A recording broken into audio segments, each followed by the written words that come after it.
إن الحمد لله نحمده ونستعينه ونستغفره ونعوذ بالله من شرور أنفسنا ومن سيئات أعمالنا. من يهده الله فلا مضل له ومن يضلله فلا هادي له، وأشهد أن لا إله إلا الله وحده لا شريك له، وأشهد أن محمدا صلى الله عليه وسلم عبده ورسوله.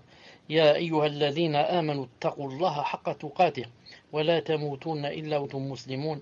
يا أيها الناس اتقوا ربكم الذي خلقكم من نفس واحدة وخلق منها زوجها وبث منهما رجالا كثيرا ونساء، واتقوا الله الذي تساءلون به والأرحام إن الله كان عليكم رقيبا. يا أيها الذين آمنوا اتقوا الله وقولوا قولا سديدا يصلح لكم أعمالكم ويغفر لكم ذنوبكم، ومن يطع الله ورسوله فقد فاز فوزا عظيما. ألا إن أصدق الكلام كلام الله، وخير الهدي هدي محمد صلى الله عليه وسلم، وشر الأمور محدثاتها، وكل محدثة بدعة، وكل بدعة ضلالة، وكل ضلالة في النار. حياكم الله. Donc en cette soirée du mercredi 19 Sha'ban 1435 de l'Hégire, correspondant 18 juin 2014, toujours avec les quelques fatawas sur le Siyam, Inch'Allah Ta'ala. Aujourd'hui, donc c'est le troisième cours, disons. On va lire ce qu'a dit le Cheikh, toujours dans le tome. Il n'y a pas de tome, il y a un seul tome qui s'appelle Fatawa Siyam. طيب.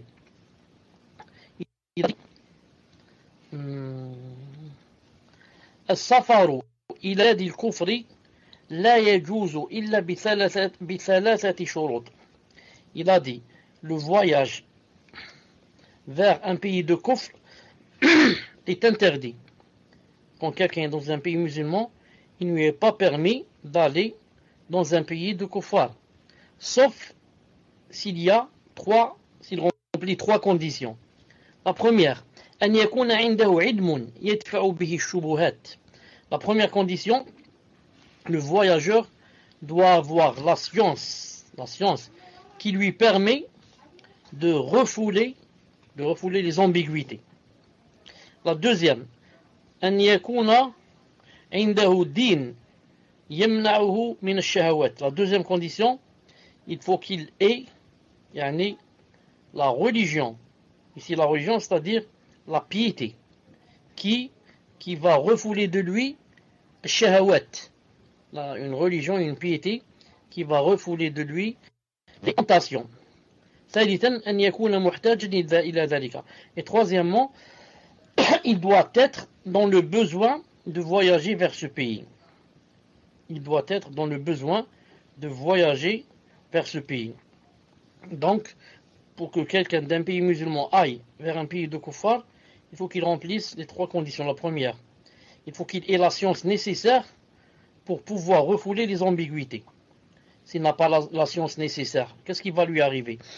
Il va aller dans un pays de kuffar et on va l'inviter au din des kuffar, il va devenir kafir. Pourquoi il n'a pas la science nécessaire? La science nécessaire religieuse, bien sûr, pour pouvoir refouler les ambiguïtés. Et maintenant, il est possible qu'il ait la science, mais s'il n'a pas la piété, qu'est-ce qui va lui arriver? Quand il va dans un pays de kuffar, il n'a pas la piété pour refouler les passions, qu'est-ce qu'il va faire? Il va tomber dans les tentations et les passions. Vous savez, dans les pays de kuffar, comment ça se passe? Ce n'est pas comme dans les pays musulmans où il y a toujours une marge de pudeur et de l'insan, même s'il a envie de faire de la chose, il ne fait pas comme ça devant. Donc, quand quelqu'un va d'un pays musulman et il n'a jamais voyagé ou vu, il va aller là-bas, peut-être qu'il va faiblir vite et tomber dans les tentations. La troisième condition, il doit être dans le besoin de voyager vers ce pays, comme par exemple pour aller se soigner. Par exemple, aller voir ses parents qui sont malades peut-être. Ou alors aller là-bas pour étudier s'il n'y a pas d'étudier dans le pays musulman. Et comme ça. Donc il a dit ça dans la page 319. C'était la page 319. Le cheikh dit, rahimahullah ta'ala, il a dit vous m'entendez? Car ça fait longtemps que vous n'avez pas écrit numéro 1. Alhamdulillah. il a dit la ba'sa li sa'imi an yasbah. Il a dit c'est permis, il n'y a pas de mal par rapport à celui qui a né de nager, yasbah. Wa lahu an yasbaha kama yurid. Et il lui est permis, il n'y a pas de mal qu'il nage comme il veut. لكن يحرص على أن لا يسترب الماء إلى جوفه. يحرص أن لا جوفه. Mais il doit faire en sorte que l'eau ne doit pas rentrer dans son ventre. Il doit faire en sorte pour que l'eau ne rentre pas dans quoi? Dans son ventre. بقدر ما يستطيع, autant que cela soit possible. Donc, il a dit ça, page 284. Donc, d'après Cheikh Ben Uthaymin, que nager, quand la personne étant jeune, ce n'est pas interdit. Je ne parle pas de prendre la douche. Prendre la douche, il n'y a aucune divergence en cela. Mais nager, comme on nage par exemple, quand quelqu'un est à la mer, ou là dans la mer. Il a dit, mais à condition qu'il doit faire des efforts pour que l'eau ne rentre pas dans son ventre. Ensuite, il a dit, ça c'est 284, page 284, il a dit, c'est permis aussi de rentrer sous l'eau. Rentrer sous l'eau, c'est-à-dire, faire rentrer sa tête et, par exemple, descendre vers le fond, vers la mer. C'est pas seulement nager sur la surface, mais rentrer et rentrer sa tête. On a dit tout cela, bien sûr, si on fait possible pour que l'eau dans le ventre. وفعل أنس رضي الله عنه, le sahabi Jalil très connu, a fait cela dans un athar qui est authentique et il s'est jeté à l'intérieur d'une grande bassine. Le cheikh dit كل بلد لها ليل ونهار كل بلد لها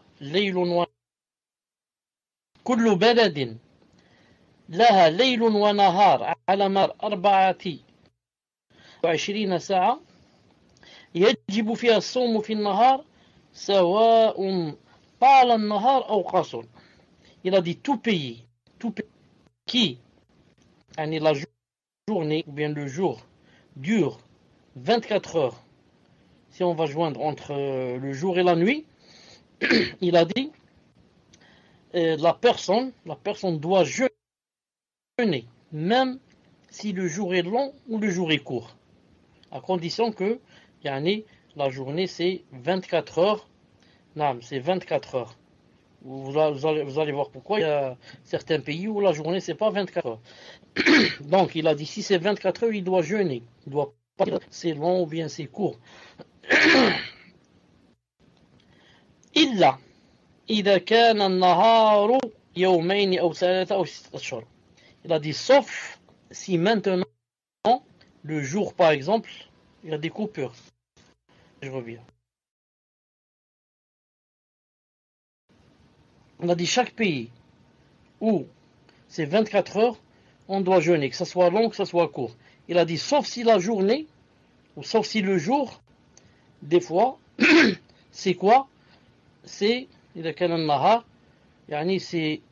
jours, ou bien 3 jours, ou bien non, des fois dans certains pays, par exemple, je crois comme au pôle Nord, Allahu A'lam, le jour c'est 6 mois, 6 mois de jour, 6 mois de nuit. Non, il ne fait pas nuit pendant 6 mois.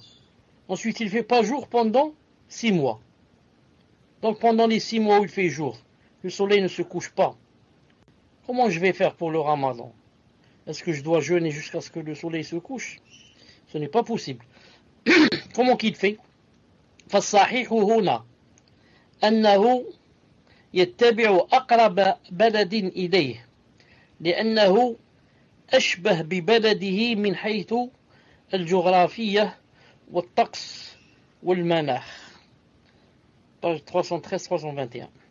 Donc il a dit dans le cas où il y a 6 mois par exemple de jours, il a dit dans ce cas, la chose la plus vraie, la vie le plus vraie, c'est qu'il doit suivre le pays le plus proche, de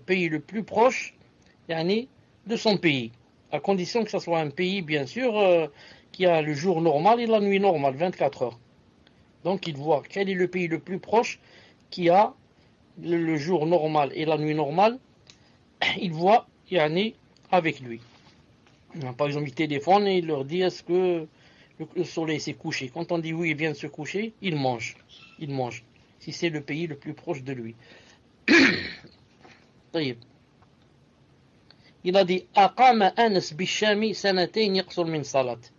Il a dit le sahabi Anas ibn Malik radiyallahu ta'ala anhu est resté une fois au Sham.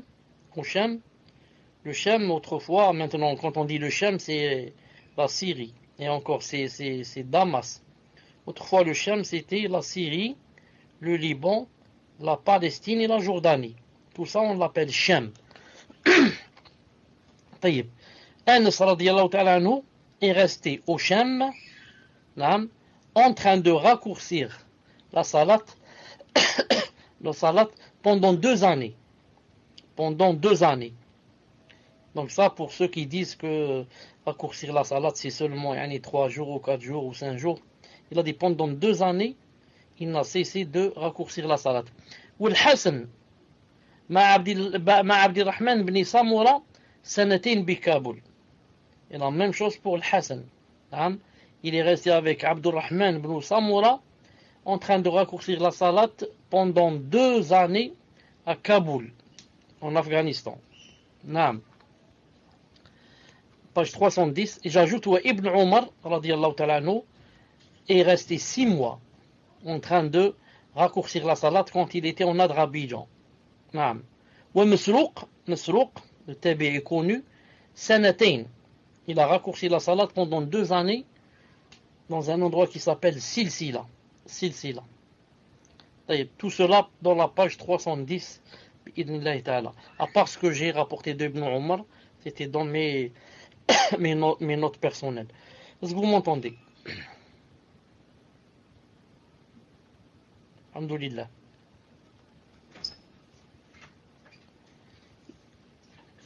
L'un de vous, les 3 admins qui êtes présents, l'un de vous, doit se spécialiser dans seulement m'écrire numéro 1, toutes les minutes à peu près, pour juste savoir que je ne perds pas le fil, que je suis avec vous et qu'on est ensemble. طيب. رجل سافر من اليابان يوم الأحد في رمضان بعد أن أفطر عند المغرب ثم وصل إلى أمريكا في نهار الأحد. Donc, une personne qui a voyagé du Japon vers les États-Unis. Pendant le Ramadan, c'était un dimanche, après avoir mangé au Japon. Donc une personne qui était au Japon, le soleil s'est couché, qu'est-ce qu'elle a fait? Elle a mangé, ensuite pris l'avion et elle est partie vers les États-Unis. Quand cette personne est arrivée aux États-Unis, elle a trouvé qu'on était toujours le dimanche. Est-ce que cette personne doit jeûner ou bien doit manger? Doit jeûner ou bien manger? Taïb. Ibn Muhammad, est-ce que tu as une réponse? Est-ce qu'il doit manger ou il doit jeûner? Cette personne est partie dimanche après avoir mangé après Salat al-Maghrib. Elle est arrivée aux États-Unis, c'était toujours le dimanche. Peut-être 5 heures de l'après-midi ou 6 heures, il reste 2 ou 3 heures. Est-ce qu'elle doit jeûner ce jour-là ou bien elle peut manger? Qu'elle arrive à 10 heures du matin. J'attends la réponse.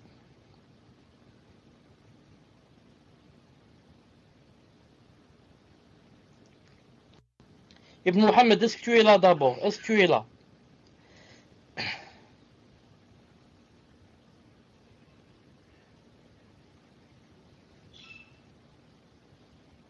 J'ai dit Ibn Muhammad, afwan, je me trompais. Je me suis trompé, je voulais dire Mahmoud Jazairi.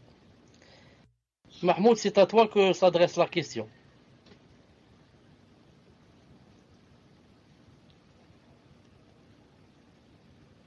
J'aurais aimé enlever le raid aux autres pour qu'ils répondent, mais j'ai peur que c'est qu'il y ait des intrus qui nous écrivent des choses qui sont pas bien.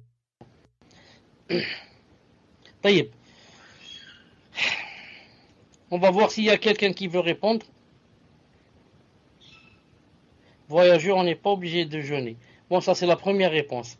Voyageur, on n'est pas obligé de jeûner. Je suis voyageur. Je fais comme je veux. Taïb. Maintenant, la deuxième réponse. S'il a décidé de jeûner, c'est un voyageur qui ne jeûne pas. Il a dit, moi quand je voyage, je ne jeûne pas. Comme on a cité une fois, comme on faisait le prophète sallallahu alayhi wa sallam, qu'il jeûnait quand il n'y avait pas de problème, pour ne pas rattraper, etc. Il a dit après le reste sur les horaires d'où elle est partie. Wallahu a'lam. Taïb, la réponse, cette personne ne doit pas jeûner. Pourquoi? Parce que cette personne, quand elle était chez elle au Japon, elle a jeûné le dimanche. La preuve, elle a attendu jusqu'à ce que le soleil se couche. Et quand elle est partie vers les États-Unis, elle est arrivée toujours le dimanche. Le dimanche, il y a un seul, il n'y en a pas deux dans la semaine.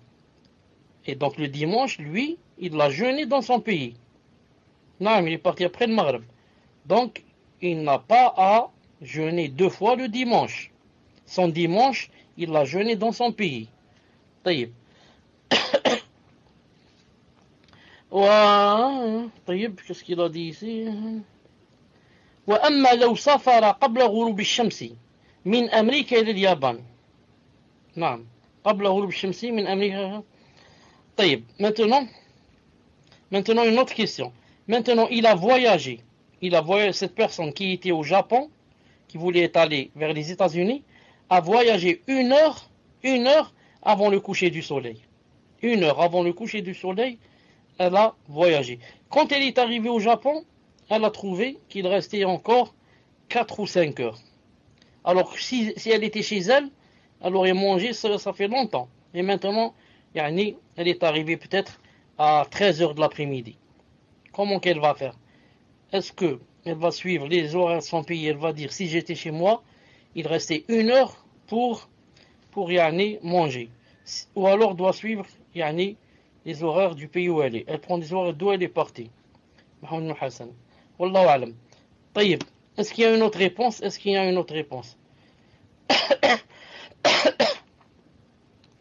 La personne jeûne. Wallahu alam. Non, mais on a dit qu'elle jeûne. Mais on parle de quels horaires? Quels sont les horaires qu'elle doit suivre? Elle prend les horaires du pays d'arrivée. Ibn Muhammad a dit elle prend les horaires du pays d'arrivée. Non, c'est ça la vraie réponse. Quand tu arrives dans un pays, tu suis les horaires du pays où tu es arrivé. Non. Comme a dit le hadith, étant arrivé dans ce pays et le soleil ne s'est pas encore couché, et je n'ai pas mangé chez moi, car j'ai démarré avant le Maghreb, donc je dois attendre ici jusqu'à ce que le soleil se couche pour pouvoir manger, bi'idhnillah subhanahu wa ta'ala. Il a dit ça dans la page 326-327. Autre chose, il a dit المسافر بالطائرة في رمضان فيدركه الليل في الجو هل يفطر بعد اختفاء قرص الشمس أم على توقيت أهل البلد الذي يمر من فوقهم. نعم. Il a dit quelqu'un qui voyage en avion pendant le Ramadan et bien sûr il est en état de jeûne. Il a dit quand l'avion décolle 1 heure après ou bien une demi-heure ou bien, il a dit il regarde par l'hublot, il fait noir à l'extérieur. Non, il fait noir à l'extérieur et le soleil s'est couché. Est-ce que il peut manger qu'il fait noir maintenant et le soleil s'est couché, ou alors il il doit prendre des horaires du pays qu'il est en train, sur lesquels, le pays sur lequel il est en train de survoler. Vous avez compris? Est-ce que, il voit le pays qu'il survole, il doit connaître les horaires pour voir si en bas, ils ont mangé ou ils n'ont pas mangé, ou bien, il regarde seulement que le soleil s'est couché, il fait nuit, et il mange. Non, il mange, c'est ça la réponse, il mange. Car pour lui, le soleil s'est couché. Pour lui, le soleil s'est couché. Ce qui m'intéresse, c'est où je suis moi. C'est pas ce qui se passe en bas dans le pays que je survole. طيب.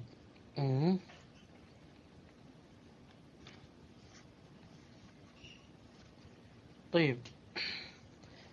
المجامع في رمضان من غير عذر سفر أو نسيان يلزمه 5 أمور. Il a dit, si une personne fait un rapport sexuel pendant le ramadan, pendant la journée, et qui n'a pas d'excuse, ni voyage, ni par exemple à oublier, ni par exemple ne savait pas, c'était haram. Cette personne a alors 5 choses sur son dos. La première, l'ithme, le péché. Première des choses, le péché. Si vous pouvez écrire, la première des choses qu'a celui qui fait un rapport sexuel pendant la journée du Ramadan, la première des choses, il a le péché. La deuxième des choses, fasad ou som. Son siyam est annulé.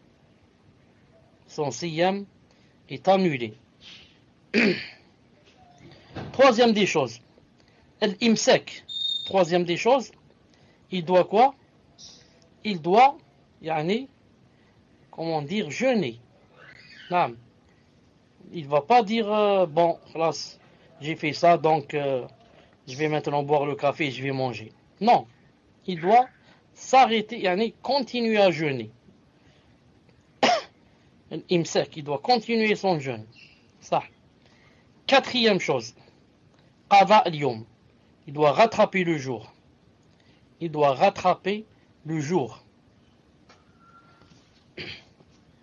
Quatrième. Et cinquième des choses, al-kafara. Cinquième des choses, il doit jeûner 2 mois consécutifs. À part le jour. Il doit jeûner 2 mois consécutifs. Il doit jeûner 2 mois consécutifs. Donc 5 choses. 5 choses. Le péché. Son siyam est annulé de cette journée.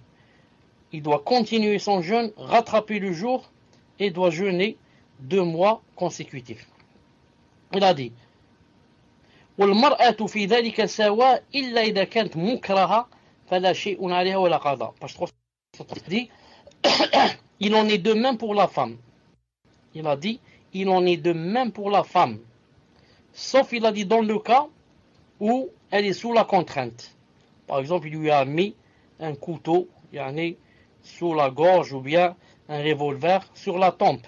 Il lui a dit, si tu ne me laisses pas, je vais te tuer. Dans ce cas, elle est mukraha, elle est sous la contrainte. Elle n'a pas de kafara, elle n'a pas d'expiation. Non. مذهب أحمد 336 مذهب أحمد أن من جامع أكثر من مرة ولم يكفر عن الجماع الأول فعليه كفارة واحدة. Page 335. Cheikh Ibn Uthaymin dit que l'avis de Imam Ahmed ibn Hanbal rahimahullah ta'ala, que celui qui a eu avec son épouse plus d'un rapport sexuel, pas une seule fois, 2, 3, comme ça, il a dit, et il n'a pas expié. Il a dit, celui-là, il a une seule expiation. Une seule. Pourquoi on a dit ça? C'est-à-dire que si quelqu'un a fait un rapport sexuel, qu'est-ce qu'il doit faire? Au moins, jeûner 2 mois consécutifs. Maintenant, s'il a fait 2 rapports sexuels Est-ce qu'on va lui dire tu dois rattraper 4 mois, et si tu as fait 3 rapports, tu rattrapes 6 mois consécutifs? Ça va, on dit, on regarde. Si là, quand il a fait le premier rapport, il n'a pas fait encore, il n'a pas commencé à expier, il n'a pas commencé à jeûner les 2 mois. Et il a fait un deuxième rapport. On lui dit tu as une seule expiation, 2 mois. Mais si jamais la personne a fait un rapport, ensuite elle a commencé à expier, ensuite elle a fait le deuxième rapport, il a dit dans ce cas il lui faut 2 fois, yani l'expiation.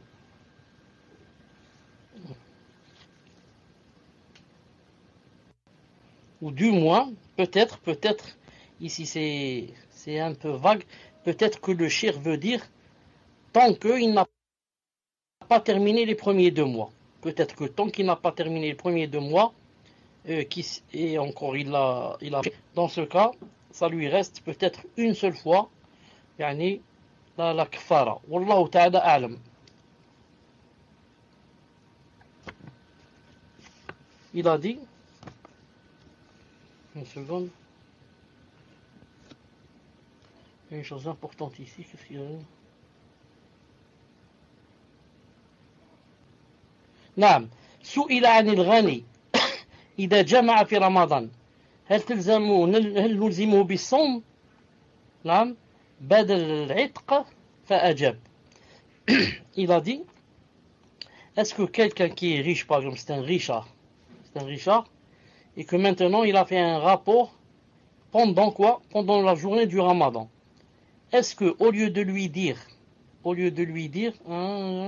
une seconde,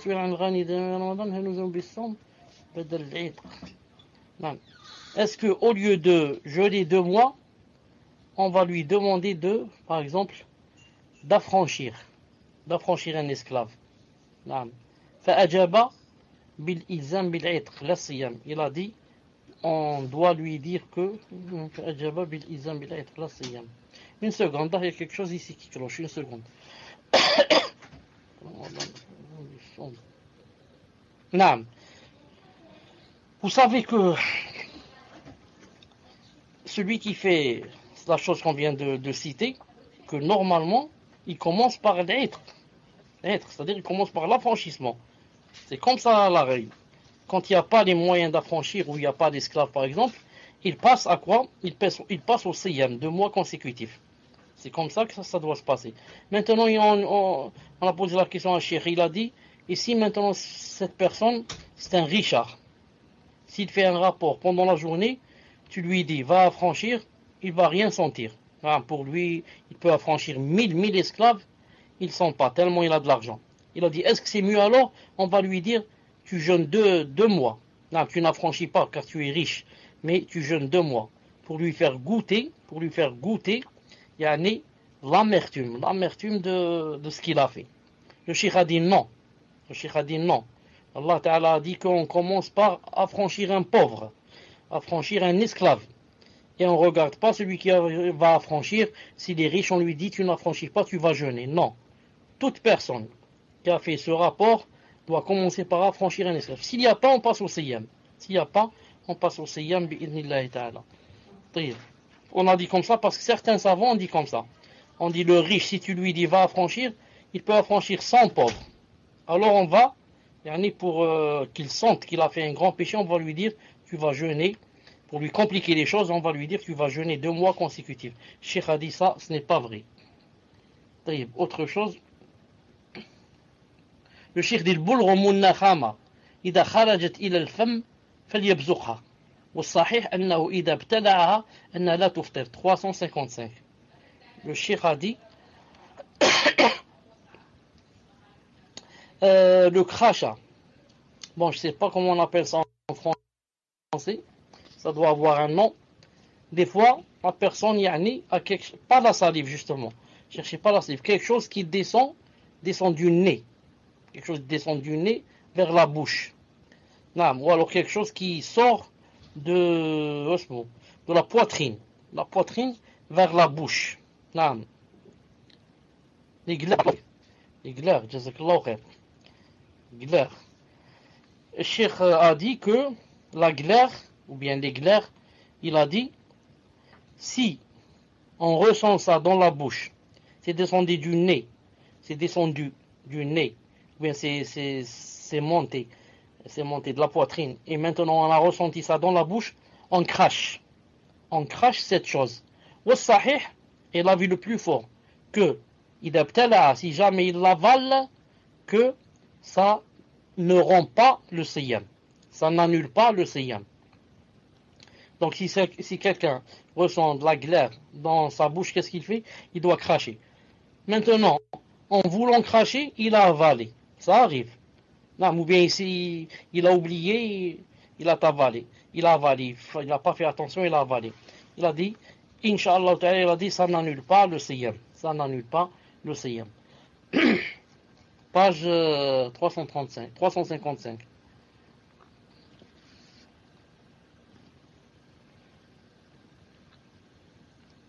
Il a dit إذا جامع زوجته في نهار رمضان يظن أن الجماع لا بأس به فلا حرج عليه ولا إثم ولا كفارة ولا قضاء للقاعدة أن كل من فعل محظورا في العبادة نسيا أو جاهلا فلا شيء عليه لقوله تعالى ربنا لا تؤاخذنا إن نسينا واخطأنا page 340. Fawzi, maintenant la question est adressée à toi. La question est adressée à toi. Une personne, le cheikh dit, une personne qui a fait un rapport pendant la journée du Ramadan, mais en ignorant que cette chose est interdite. Est-ce qu'il n'a rien, ou alors est-ce qu'il rattrape le jour, ou alors est-ce qu'il rattrape 2 mois consécutifs? 2 mois s'il ne trouve pas l'esclave pour la franchir. Quelle est la vraie réponse parmi ces 3?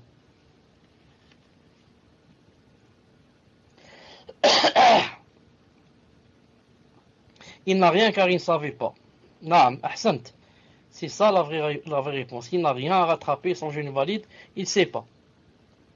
Naam. Et même s'il savait, il a oublié, il n'a rien. Allah Ta'ala dit Rabbana la tu'akhidna. Ya Allah, ne nous châtiez pas, à peu près, hein, ne nous faites rien. Naam. Il a dit inna sina. Si on oublie. Orta'na. Ou bien si on se trompe. Et Allah Ta'ala, le professeur m'a dit qu'Allah Ta'ala dit qad fa'alt, alors muslim. Naam. Donc ça rentre dans la règle qu'on a. Je vous ai montré la fois passée, la règle que si quelqu'un oublie ou ne savait pas, qu'il n'a rien à rattraper, bi'idnillahi subhanahu wa ta'ala, ni même à faire la tauba, parce qu'il n'a pas fait de péché,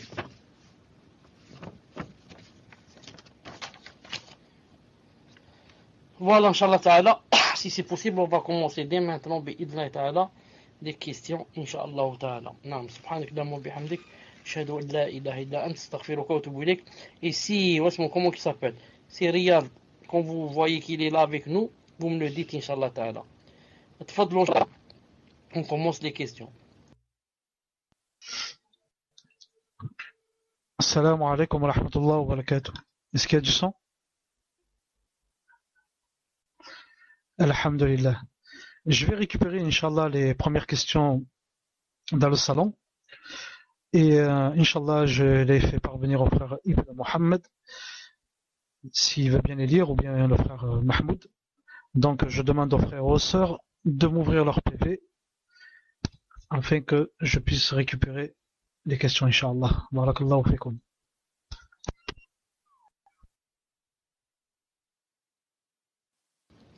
S'il y a un frère qui a une question déjà dans sa tête et qu'il veut la poser par micro, on lui donne la priorité bi'idnillahi ta'ala. Surtout que par micro, comme ça, on va gagner du temps bi'idnillahi subhanahu wa ta'ala.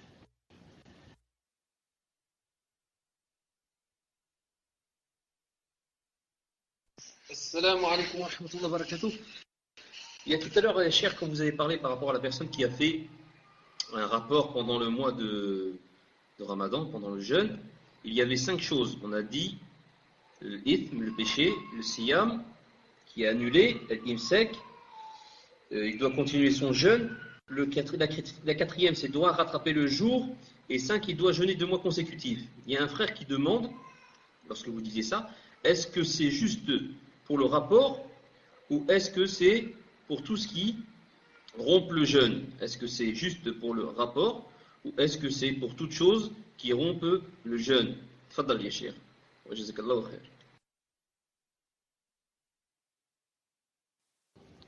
Très bonne question. C'est une très bonne question. Bi'idhnillahi ta'ala. Bismillahir rahmanir rahim wa salatu wassalam ala ashrafil mursalin. Alors je dis seulement pour le rapport. C'est seulement pour le rapport.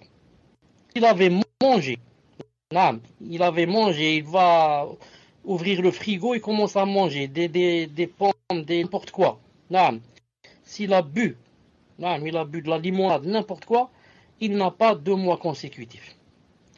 Même s'il a fait le haram, il a fait le haram avec sa main, pas un rapport, mais même avec sa main. Il n'a pas de consécutif, subhanallah al-azim. C'est juste pour celui qui fait le rapport. Et quand je dis rapport, que ça soit par devant ou que ça soit par sodomie ou que ça soit par derrière. Affranchir un esclave ou alors 2 mois consécutifs. Et la preuve, c'est que par exemple quelqu'un va au Hajj avant tahallul awwal, avant la première, c'est pas dit tahallul awwal. Si par exemple, il fait un rapport, il a annulé son Hajj. Avant, quand il fait autre chose, ça n'annule pas.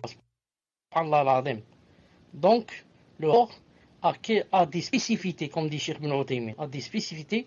On ne doit pas faire d'analogie, qiyas, et dire, non, puisqu'il a fait le rapport, c'est comme s'il a mangé. Donc, s'il a mangé, en mangeant une pomme, donc on va lui dire, tu jeûnes 2 mois consécutifs. Il a dit, non, c'est pas vrai.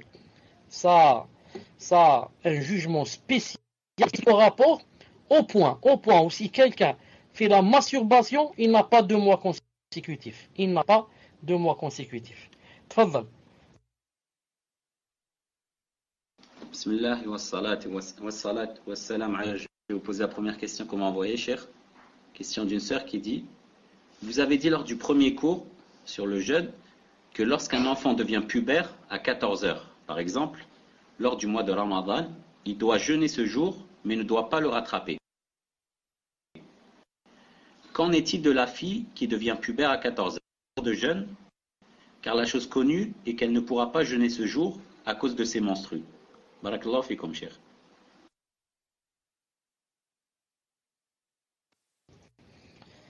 Chez moi, il y avait beaucoup de coupures et même trop, au point que je n'ai rien compris à la question.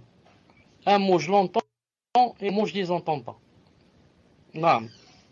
Donc, ça a de répéter la question, sinon de la passer à un autre admin. Tfaddal.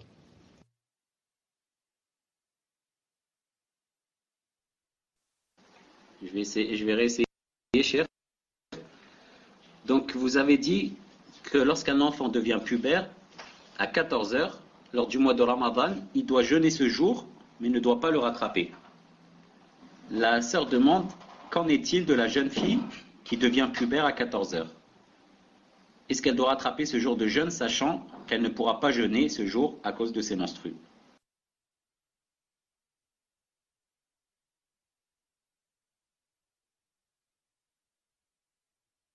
On profite juste pour demander si le son était meilleur. Ibn Muhammad, si tu es prêt, écris numéro 1.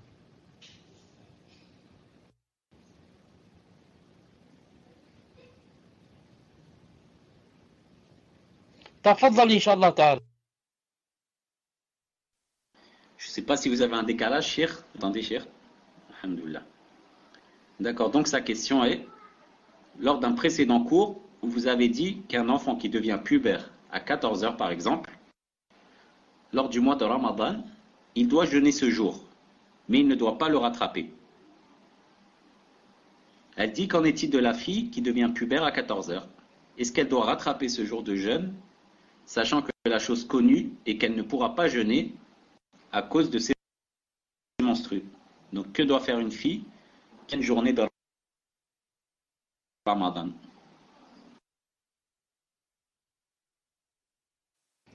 Non, mais est-ce que vous m'entendez?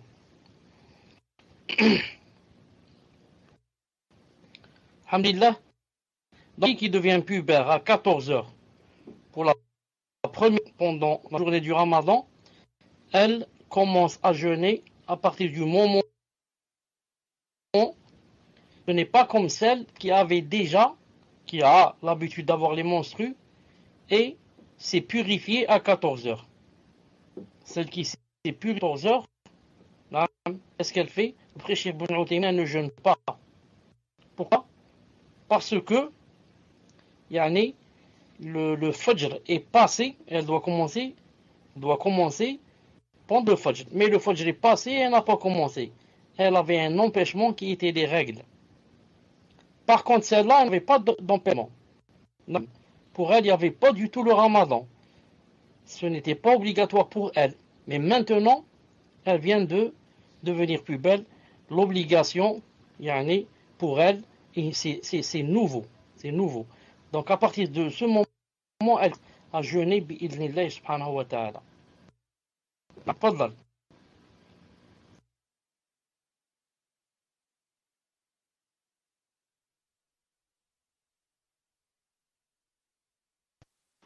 Barakallahu fikum, cher.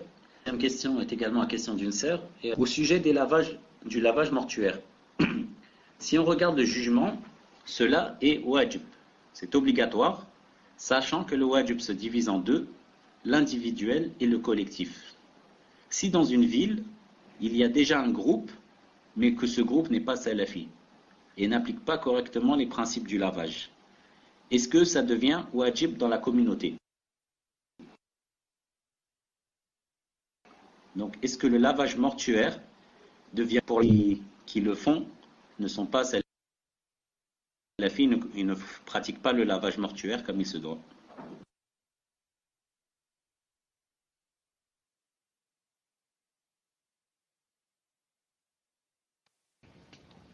Il y avait chez moi beaucoup de coupures. Mais j'ai compris à peu près ce que la parole alam. Sinon, moi, je pense que la personne veut dire que si nous sommes dans une petite ville, par exemple, et que ceux qui font le lavage mortuaire ne sont pas des salafis, est-ce que nous tous les autres, on a des péchés si on ne va pas le faire? Non. La réponse, le lavage mortuaire n'a rien à voir avec le fait d'être salafi ou pas salafi. Quelqu'un qui n'est pas salafi, qui est ikhwan, qui est takfiri, s'il va laver le mort et il le lave comme il se doit, c'est-à-dire lui faire le grand rost, le petit rost, Khlas, il a fait la chose obligatoire et nous, ce n'est pas pour nous de le refaire, ni on a des péchés. Car le fait de laver quelqu'un, le lavage shara'i, c'est ça l'essentiel, c'est le laver, comme Allah Ta'ala dit de le laver, c'est tout. Mais ça n'a rien à voir pour est-ce que nous on est salafi ou bien on est takfiri ou on est ahsh. Naam. Tfadal.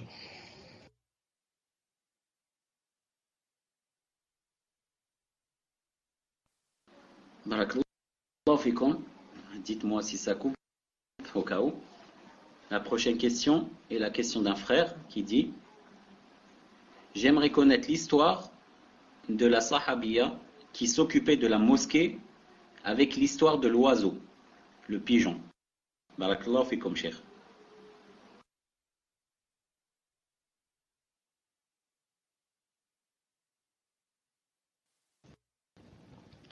Beaucoup de coupures, subhanallah, chez moi, c'est pas pourquoi. Peut-être ça provient de moi. Savoir la sahabiya.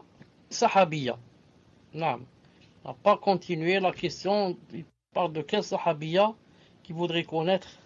Bi'idhnillahi ta'ala. Tfadlal.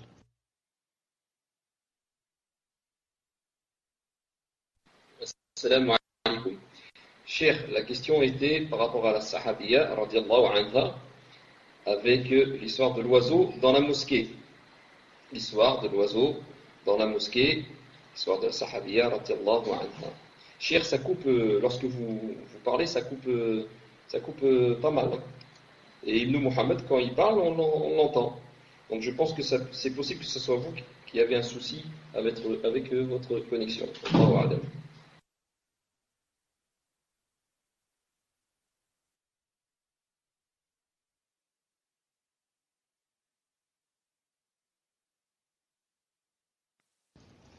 طيب je ne connais pas une sahabiya yani, qui a eu une histoire avec dans la mosquée. Sauf si peut-être, c'est quoi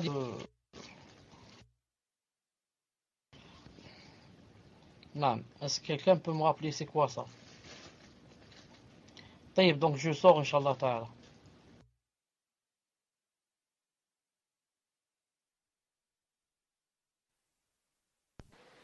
Ibn Mohammed, t'es là? Prends le mic juste pour faire un rappel par rapport aux questions pour voir si ça coupe chez toi. Une fabrique.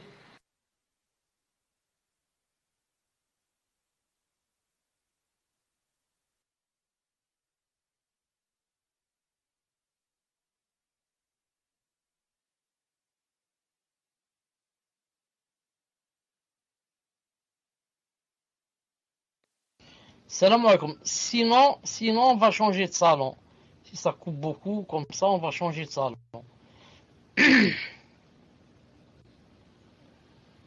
Ça, c'est bien, alhamdoulilah.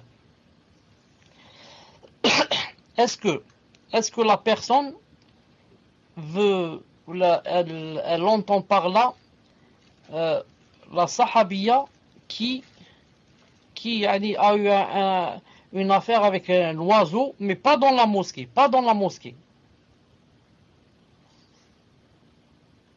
Ah ouais, s'occuper de la mosquée. C'est pas l'oiseau dans la mosquée, ça. Donc cette sahabiya, voilà, cette sahabiya radiyallahu ta'ala anha s'appelait Mihjam. Non. Et d'après le hadith authentique du prophète sallallahu alayhi wa sallam, qu'elle était assez grande de taille et noire de peau. Elle était esclave chez des gens.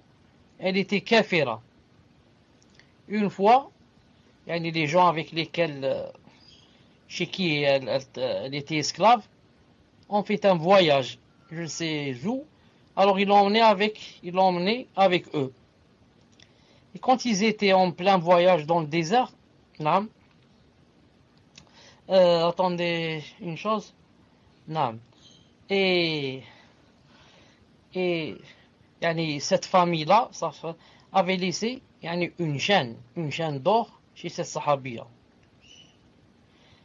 Mihjan. Mihjan avec un à la fin. Et la chaîne, je crois qu'elle l'avait sur le cou, autour du cou.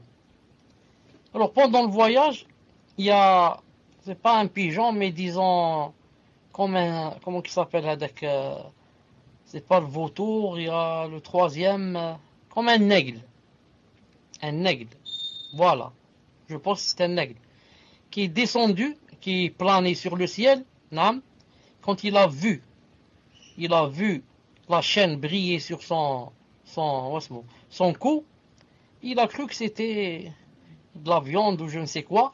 Il est descendu direct à piquer, et il lui a pris la chaîne de son cou.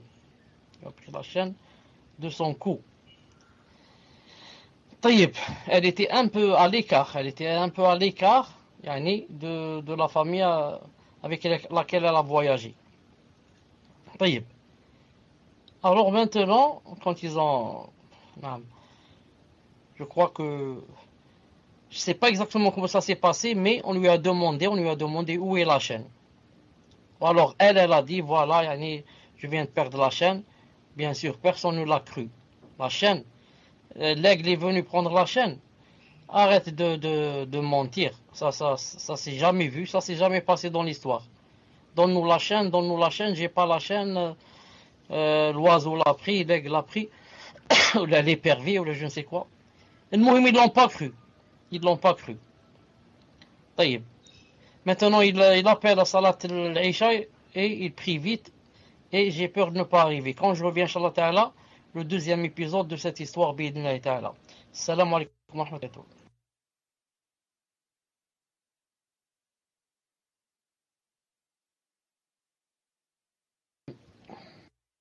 pas de coupure, on continue. S'il n'y a pas de coupure, on continue.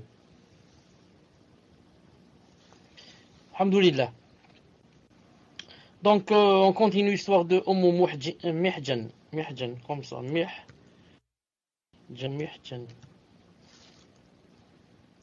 Mihjan.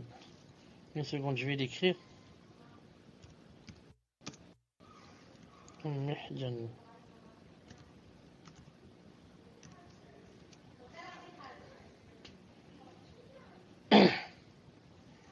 Peut-être ça s'écrit pas comme ça, mais le moyen que ça se prononce comme ça. Quand l'oiseau est venu, il lui a pris le collier, et alors la famille a demandé où est le collier. Elle a dit il y a un oiseau qui l'a pris. Bien sûr, personne ne l'a cru, et ils ont commencé. On m'a dit si c'est la pie. L'oiseau en arabe s'appelle had'atu. C'est l'un parmi les 6 animaux qu'il est permis de tuer même s'il n'a pas fait de mal.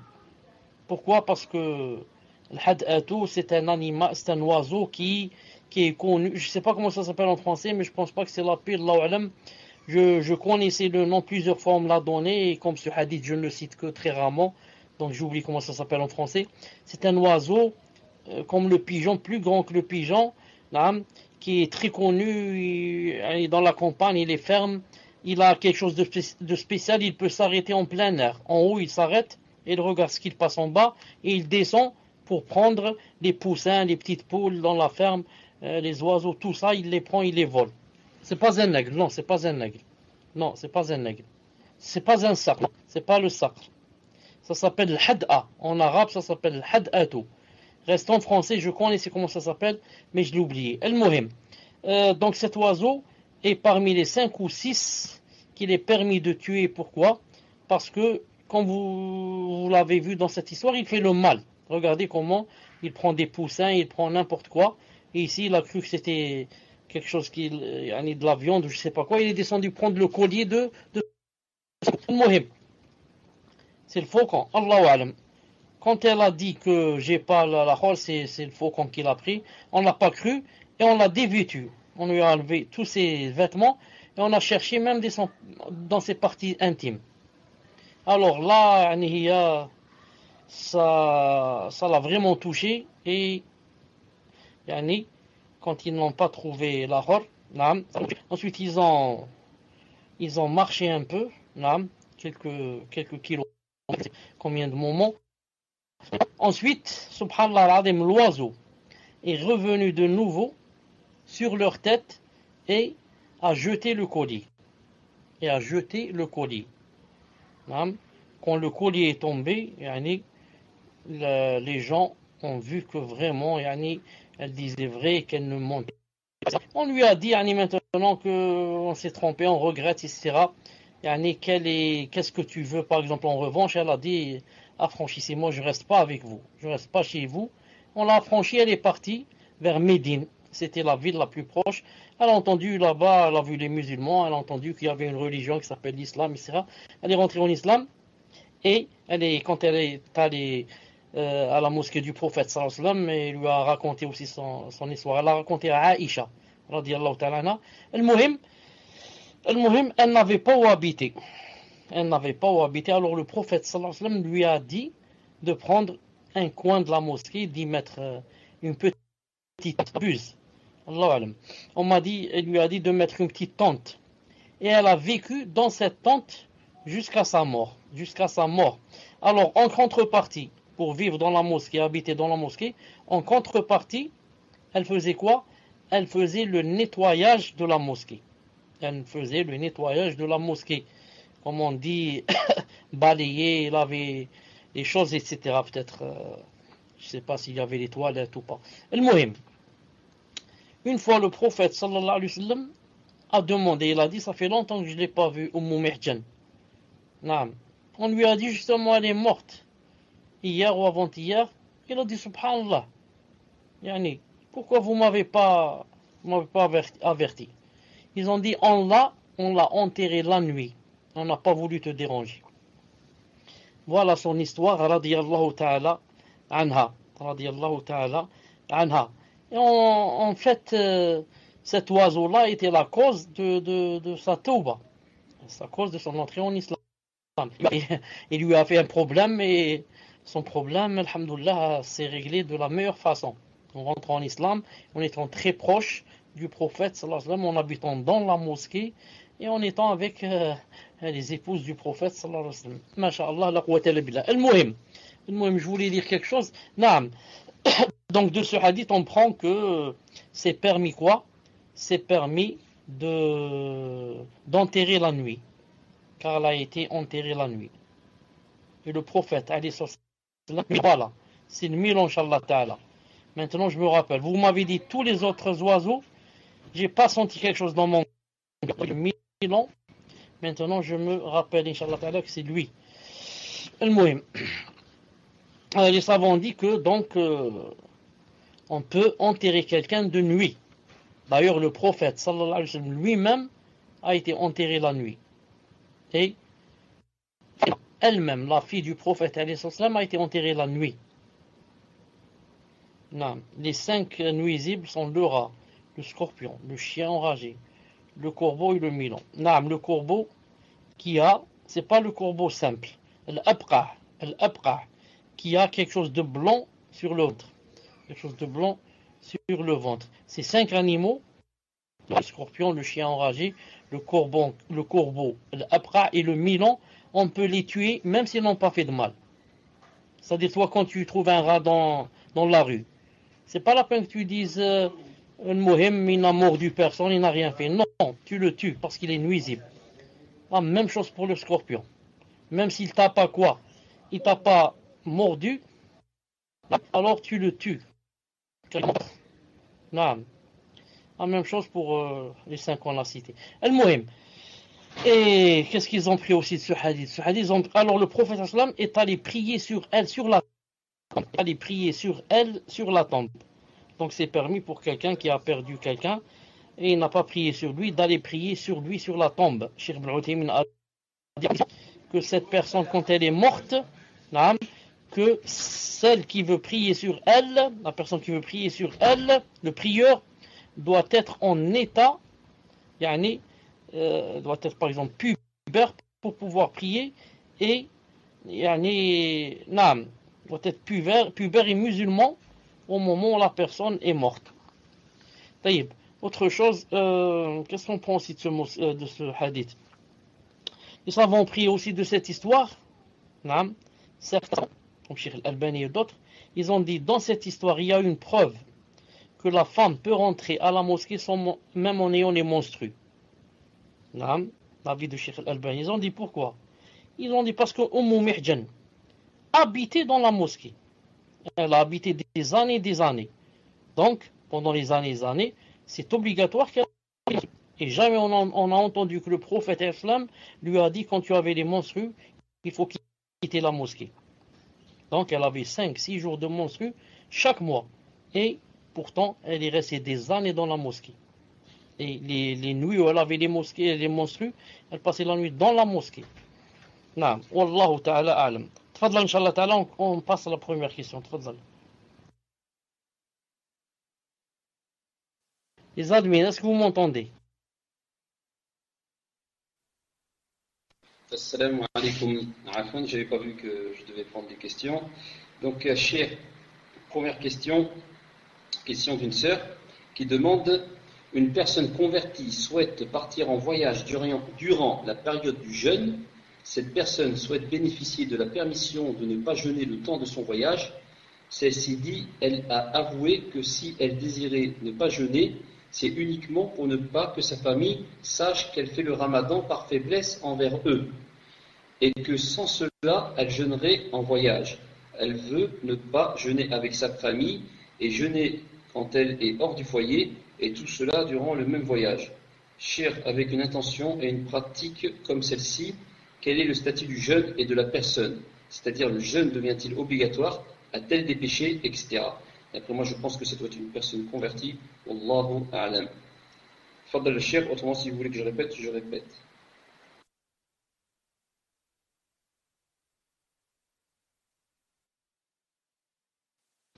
Non, répète seulement la dernière phrase que tu as dite. Est-ce que tu as dit je pense quelque chose? Est-ce que tu as dit comme ça, je pense que je ne sais pas quoi?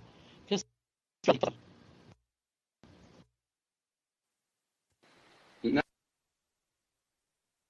Ah, mes chers, je disais, je pense que ça doit être une personne convertie, qui ne veut pas montrer qu'elle est jeune devant sa famille. Allahu a'lam. Tfadal ya cheikh. D'habitude, c'est moi qui oublie. C'est moi qui suis connu, pas pour l'oubli. Maintenant, c'est toi qui as oublié. Tu as commencé ta question en disant une convertie a dit ceci et cela. Confirme-moi si maintenant c'est toi qui as oublié ou bien c'est moi qui dois aller voir le médecin. Tfadal, confirme.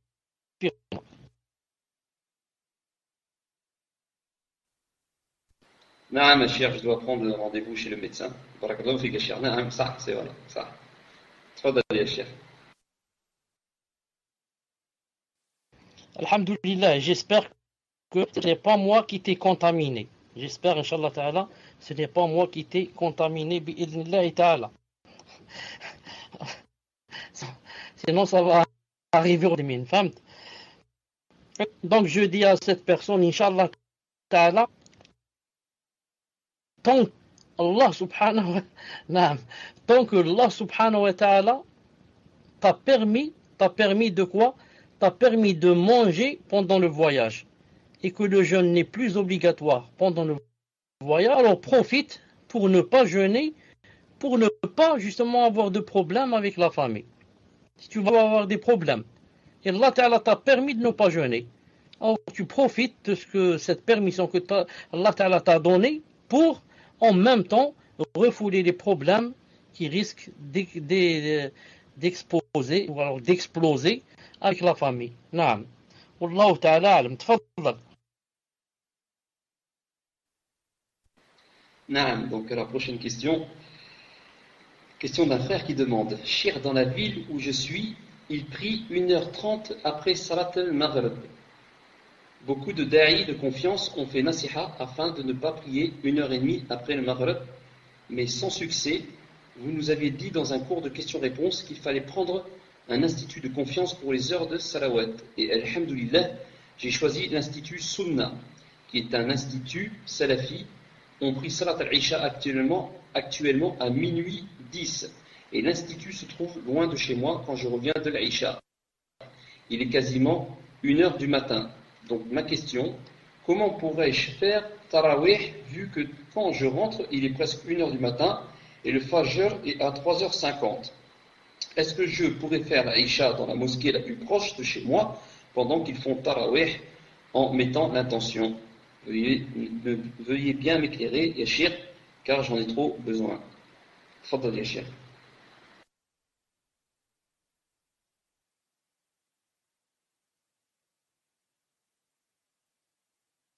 Quand tu as commencé à dire la question, je suivais bien, mashallah. Ensuite, ça a commencé à être confus pour moi. Ça a commencé à être confus pour moi. Donc, Mahmoud, si tu as compris, résume-moi ce qu'il a voulu dire. Si tu n'as pas compris, alors relis carrément au khlas. Donc au début, Cheikh, le frère cite que plusieurs da'i ont dit qu'il fallait prier le Salat al-Maghrib, Salat al-Isha, 1h30 après Salat al-Maghrib. Donc il dit que les da'i de confiance ont fait nasiha afin de prier 1h30 après Salat al-Maghrib, Salat al-Isha. Mais sans succès, c'est-à-dire sans succès, il dit que les gens ne suivent pas ça. Vous nous aviez dit dans un cours de questions-réponses qu'il fallait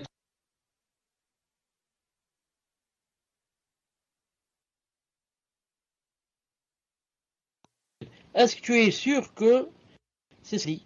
Est-ce que tu es sûr que ce qu'il a dit, c'est ce qu'il a dit? Parce que quand je t'ai entendu lire, tu as lu que, il a dit qu'ils font Salat al-Maghrib 1h30 après son heure. C'est pas Salat al-Isha, mais que plutôt Salat al-Maghrib, il la retarde 1h30 pour faire Salat al-Maghrib. Est-ce que je t'ai entendu lire? Pour moi, est-ce qu'il parle de Isha ou bien il parle de Maghrib? Non, il parle il parle vraiment du Aïcha parce qu'il dit où je prie il prie 1h30, 1h30 après Salat al-Maghrib. Après Salat al-Maghrib, beaucoup de da'i de confiance ont fait nasiha afin de ne pas prier 1h30 après Maghrib, mais sans succès. Ah, Afwan. Non, c'est moi qui me trompe parce que là il dit que beaucoup ont fait nasiha pour ne pas prier après 1h30. Non, donc c'est moi qui me suis trompé. Donc il dit beaucoup ont fait nasiha pour ne pas prier 1h30 après Salat al-Maghrib. Donc c'est moi qui me suis trompé. Mais sans succès, vous nous aviez dit dans un cours de questions-réponses qu'il fallait prendre un institut de confiance pour les heures de salawat. Et alhamdoulilah, il dit lui qu'il a choisi par rapport à ça l'institut Sunna, qui est un institut salafi. On prie Salat al-Isha actuellement à minuit 10. Et l'institut se trouve loin de chez moi quand je reviens de l'Isha. Il est quasiment 1h du matin. Donc ma question, comment pourrais-je faire Tarawih vu que quand je rentre, il est presque 1h du matin et le Fajr est à 3h50. Donc vu les nouveaux horaires, lui quand il rentre chez lui, il est 1h du matin. Donc il demande comment il pourra faire Tarawih vu qu'il sera 1h du matin quand il rentrera et le Fajr sera à 3h50. Est-ce que je pourrais faire l'Isha? Donc là, il demande, est-ce qu'il peut faire l'Isha dans une mosquée qui ne suit pas les horaires de l'Institut Sunna, c'est-à-dire une mosquée qui est restée sur les horaires, je pense que ça doit être de l'UOIF. Allahu alam, mais je pense que ça doit être ça. Donc il demande, est-ce qu'il peut prier pendant ce temps-là, pendant le Tarawih, dans cette mosquée qui suit les horaires de l'UOIF. Tfadal les chers.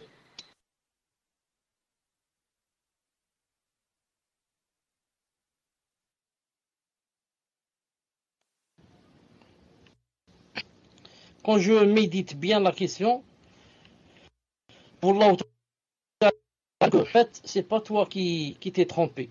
Mais tu avais raison, mais je pense qu'il parle Salat al-Isha. Quand il a 30, il prie après 1h30, il veut dire Salat al-Isha, pas Salat al-Maghrib. Wallahu alam. La preuve, un peu plus haut, un peu plus bas, il a dit, alhamdoulilah, ou je ne sais pas, on prie Salat al-Isha à minuit. En minuit, donc pour lui, c'est alhamdoulilah. Donc il ne parle pas de Salat al-Maghrib. Avant cela, je veux dire, Ya ikhwani, ya akhawati, quand vous écrivez des choses, yani soyez précis. Savoir, yani, est-ce de Salat al-Isha, on est en train de parler de Salat al-Maghrib. Non, ne laissez pas les choses comme ça. Ne laissez pas les yani comme ça ambigus. On sait parle de Maghrib ou bien on parle de Isha. طيب, je sors et je reviens.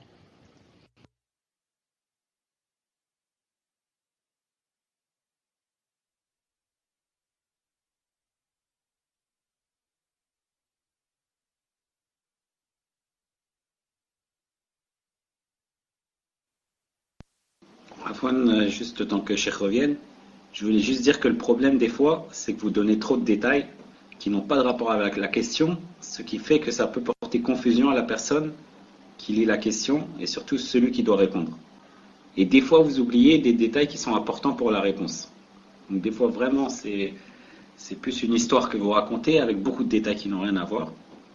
Et des fois, des détails importants, vous les omettez. Donc il faut essayer de faire le tri, essayer d'être le plus concis possible et ça aide vraiment à avoir la réponse la plus adéquate à votre cas. Allahu a'lam.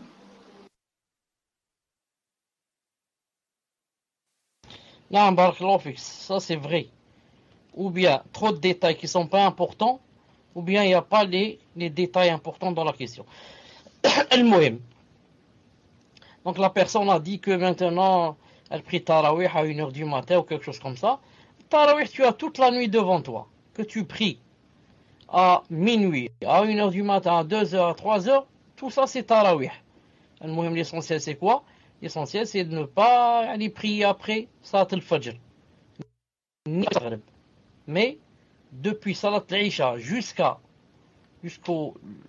Salat al-Fajr, tout ça c'est Tarawih et tu es libre de prier à l'heure que tu veux, où tu veux. Et si tu as même des problèmes et tu dis maintenant j'ai des problèmes, je ne sais plus quoi faire ou là, tu peux même prier à la maison bi'idhnillahi ta'ala. Naam. Tfadlal.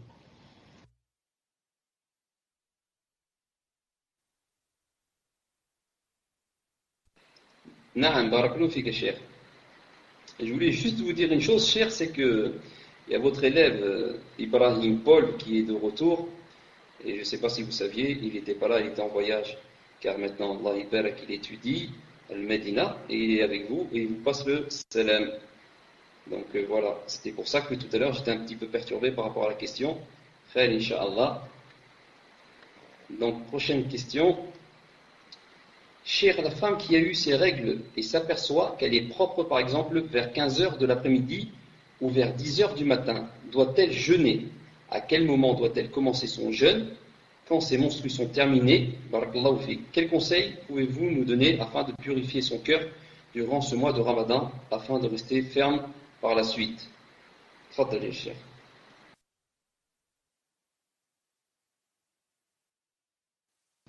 Pour Ibrahim Paul, c'est-à-dire de Pologne, Alika wa alayhi salam. Alika wa alayhi salam. Et nous sommes contents de lui, qu'il fasse des études, masha'Allah, et qu'il soit parmi nous, bi'idnillah azza wa jal. Naam. Par rapport à celle qui voit qu'elle s'est purifiée pendant la journée du Ramadan, moi je prends de l'avis de Cheikh Ibn Uthaymin, rahimahullah ta'ala, qu'elle ne doit pas jeûner. Que tant qu'elle s'est avant Salat al-Fajr, alors d'après Cheikh Ibn Uthaymin, alors elle continue à manger et elle rattrape le jour bi'idhnillah subhanahu wa ta'ala. Reste pour la personne qui veut aller se purifier pendant le Ramadan, etc., même si on doit se purifier pendant toute l'année et pas seulement pendant le Ramadan. Alors pendant le Ramadan, elle doit beaucoup éviter des choses futiles. Comme passer beaucoup de temps à la télé, avec des gens qui parlent dans le vide, des choses futiles et comme ça. Hein. Mais plutôt, lire beaucoup de Coran et surtout le Coran. Les salafs lisaient beaucoup de Coran, même que la plupart des savants ne font pas les cours en Ramadan. Non. Pourquoi? Pour s'adonner complètement au Coran, car c'est le mois dans lequel est descendu le Coran bi'idhnillah subhanahu wa ta'ala. Qu'Allah subhanahu wa ta'ala nous aide. Non, tfaddal. Amin. Jazakallahu khair, cher. Prochaine question. Question d'un frère qui demande pour sa femme. Donc il dit, sa femme connaît une sœur convertie qui souhaite clôturer le Coran pendant Ramadan. Elle a beaucoup de difficultés à lire. Elle demande si elle peut lire en répétant après son mari, verset après verset. Tafadhali, cher.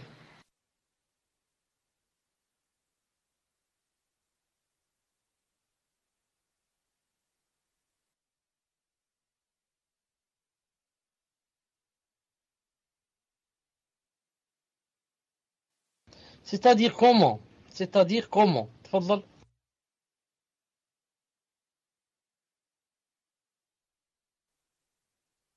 C'est-à-dire, son mari lit un verset et elle répète juste après, comme Alhamdulillahi Rabbil Alamin, et elle répète ce verset juste après son mari. Tfaddali, cher.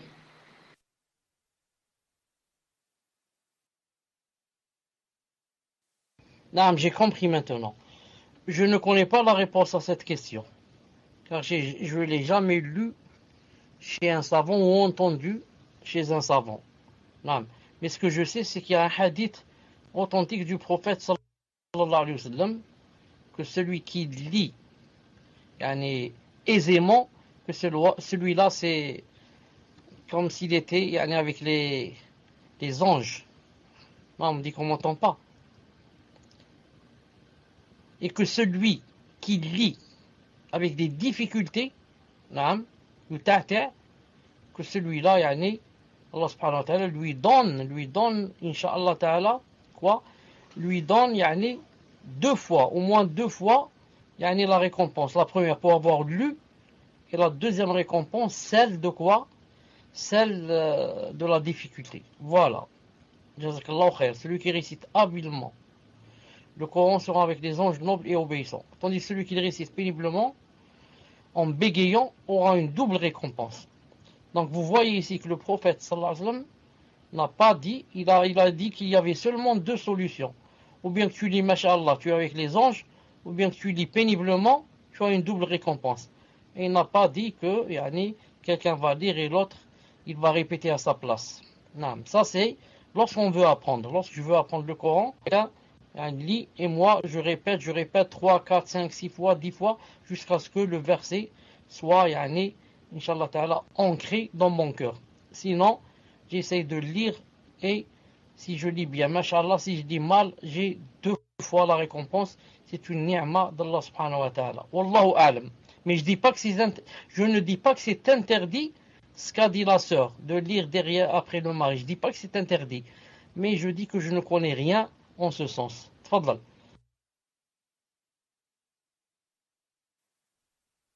Naam. Jazakallahu khayr, Cheikh. Prochaine question. Question d'une sœur qui demande: je vais voyager pendant ce ramadan, je dois faire 2 heures de route en voiture, attendre à peu près 4 à 5 heures avant de prendre mon avion pour l'Algérie. Donc, Inch'Allah, 2 heures en avion, plus 2 heures en avion. Que me conseillez-vous? Dois-je jeûner ou ne pas jeûner? Tafaddal ya Cheikh. J'ai tout entendu. Tu as dit 2 heures en avion, 2 heures en voiture. Donne-moi juste la question. Barakallahu fik. Naam, Cheikh, elle demande si elle doit jeûner ou pas. Naam, elle demande de la conseiller si elle doit jeûner ou pas. Je lui dis, si tu es sûr que tu n'auras pas de malaise et que tu peux tenir le coup, naam, tu ne vas pas faiblir. C'est mieux de jeûner en ce sens que d'abord tu as jeûné au moment voulu pendant le ramadan, c'est pas comme lorsque tu vas rattraper pendant Shawwal ou autre mois. Et secondo, yani, tu n'auras pas de paresse après. Parce qu'après, quand c'est pour rattraper, c'est toujours plus ou moins difficile. Mais maintenant, avec tout le monde, donc c'est encourageant. Alhamdoulilah, tout le monde a jeûné, j'ai jeûné. Mais je dis et je redis, c'est seulement dans le cas où tu te sens bien. Mais si tu sens que tu as le vertige, ou alors des mal vraiment au ventre, ou alors envie de vomir, de tout cela, tu dois prendre la permission et manger. Voilà, s'il y a des difficultés, tu dois manger bi'idhnillah ta'ala. Tant que tu te sens mieux, tant que tu te sens bien, il n'y a aucun problème. Jeûne, c'est mieux pour toi bi'idhnillah ta'ala. Tfadlal.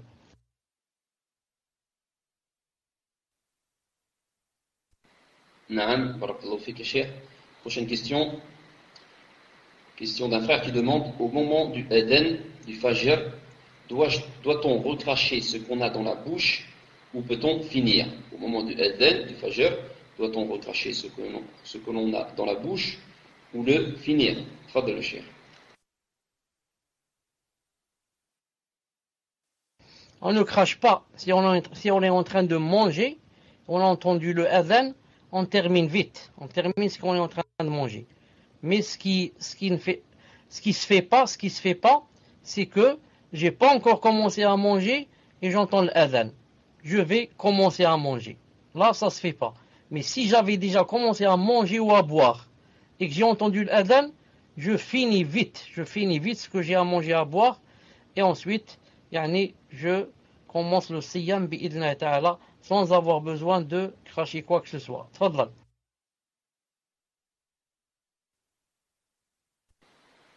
Jazakallahu khair. Question d'un frère qui demande: une femme très intéressée et convaincue par l'islam désire se convertir, mais elle préfère attendre quelques mois pour régler quelques affaires qui lui posent problème par rapport à sa reconversion, car elle a peur de commettre directement des péchés, car si elle se convertit, elle ne pourra pas effectuer le jeûne qui arrive, ni porter le hijab, et elle est en train de chercher un moyen pour se séparer de son chien. Quel conseil pouvez-vous lui donner? Tfadal ya Cheikh.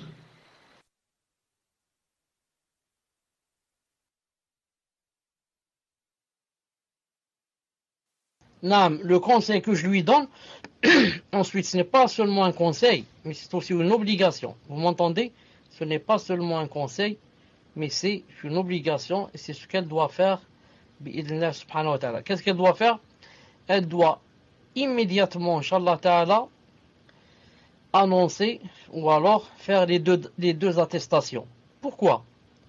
Parce que rien, n'am, rien ne peut lui assurer qu'elle va vivre d'ici demain ou d'ici 1 mois ou 2 mois pour faire la reconversion. Et la niya, l'intention ne suffit pas. Car il est possible qu'elle meure, qu'elle fasse un accident, qu'elle ait un arrêt cardiaque et que je ne sais pas qu'est-ce qui lui arrive, qu'Allah Ta'ala la préserve. Qu'Allah Ta'ala la préserve. Et si elle meurt ainsi, c'est quoi? C'est l'enfer éternellement. Ce n'est pas l'enfer 10 années ou 20 ans ou 30 ans, ensuite elle sort. C'est éternel car elle serait morte sur quoi? Sur le polythéisme. Donc ce que je lui conseille, c'est de rentrer en islam. Ensuite, ce qu'elle peut le faire, la chose qu'elle peut faire, elle fait. Et la chose qu'elle ne peut pas faire, Allah Ta'ala est Ghafour Rahim. Allah Ta'ala est pardonneur, le temps que, parce qu'elle est nouvelle, jusqu'à ce que, Inch'Allah Ta'ala, elle commence à appliquer à 100%. Une chose qu'elle peut faire, elle l'a fait. Comme par exemple jeûner, comme prier. Des choses qu'elle ne peut pas faire, Naam, Allah Ta'ala est pardonneur, bi'idhnillahi Ta'ala. Tfadlal. Naam, jazakallahu khair. Akhi Fawzi, si tu peux mettre le lien de comment poser une question. Barakallahu fik ya akhi. Jazakallahu khair. Prochaine question. Question d'un frère qui demande quel est le jugement d'une fille qui voit ses règles 30 minutes avant la rupture du jeûne? Faut-il qu'elle continue son jeûne ou qu'elle arrête son jeûne et le rattrape un autre jour?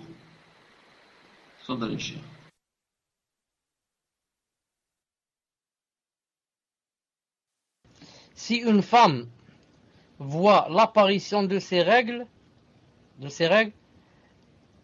c'est pas comme si c'était ici 10 minutes, je ne sais pas quoi. Une minute. 30 secondes avant le coucher du soleil. Ça veut dire que ce jour est annulé et qu'elle doit rattraper un autre jour. Vous avez compris? Même pas une minute, 30 secondes avant le coucher du soleil, elle voit qu'elle a les règles. Son jour est annulé et elle rattrape le jour bi'idhnillahi ta'ala. Pour que son jour soit accepté, il faut qu'elle soit pure jusqu'à ce que le soleil se couche. Tfadlal.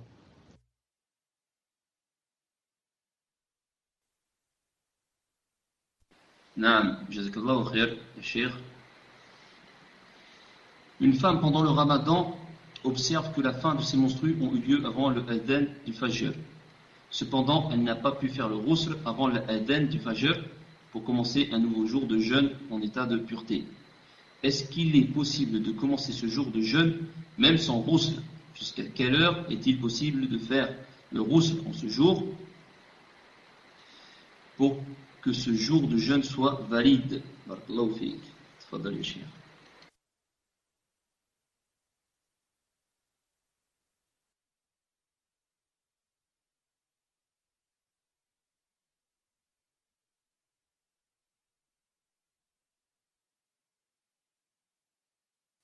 Est-ce que tu as terminé?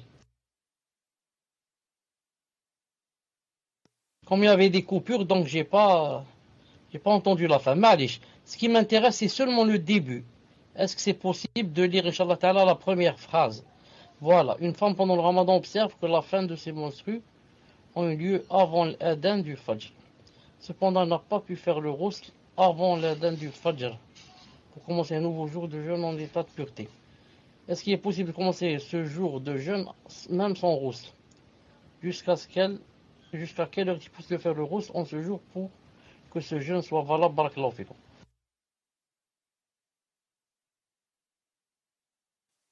Je dis, Allah subhanahu wa ta'ala a'lam, que même si elle n'a pas fait le ghusl jusqu'à 7 heures du matin, alors que le fajr c'est à 5 heures du matin, et elle a retardé le ghusl de 2 heures, 3 heures, 4 heures, tout cela, ce n'est pas important. Le plus important c'est quoi? C'est qu'elle doit mettre dans l'intention de jeûner et qu'elle doit jeûner. Elle doit mettre l'intention de jeûner et qu'elle doit jeûner. Mais le problème c'est quoi? Le problème que une femme, quand elle se purifie de ses menstrues, ça veut dire qu'elle doit faire deux choses. Quoi? Jeûner et prier. Donc maintenant, comment qu'elle va faire pour la prière? si elle va retarder son ghusl de 2 heures ou 3 heures? Comment qu'elle va faire? Donc elle ne va pas prier le subh, le fajr jusqu'à 7 heures ou 8 heures du matin. Vous avez compris? Al-Muhim. Je répète, une femme qui ne s'est pas lavée, qui ne s'est pas lavée juste après le fajr, malgré si elle ne s'est pas lavée, elle doit jeûner. Elle doit mettre l'intention et commencer à jeûner après le fajr. La même chose pour l'homme, ou alors la femme aussi, qui se lève en état de janaba. Janaba, rêve érotique ou bien rapport sexuel. Ensuite s'est levé, n'a pas fait le ghusl. Un homme ou une femme. Qu'est-ce qu'il fait? Il doit jeûner. L'intention, je jeûne, j'ai commencé le jeûne, ça fait maintenant une demi-heure. Ça fait une demi-heure qu'il y a eu le fajr, donc j'ai jeûné. Ensuite, je vais me laver pour la prière. Je vais me laver pour la... Donc, le lavage. Le lavage, c'est beaucoup plus pour la prière que pour le siyam. Le siyam, il est valable, même s'il n'y a pas de lavage. Non, mais la prière, non. J'espère que c'est clair, Inch'Allah Ta'ala, car je dis ça, car il y a des gens, surtout chez nous en Algérie, par exemple, qui croient que le siyam n'est pas permis, n'est pas valable si on a la janaba. C'est pour ça que beaucoup de gens vont aller au bain mort la veille du ramadan. Je te dis parce que si je vais jeûner comme ça ne va pas être accepté parce que d'habitude il est en janaba, il ne se lève pas parce qu'il prie, il se lave pas parce qu'il prie pas et comme ça. Vous avez compris? Naam. طيب تفضل.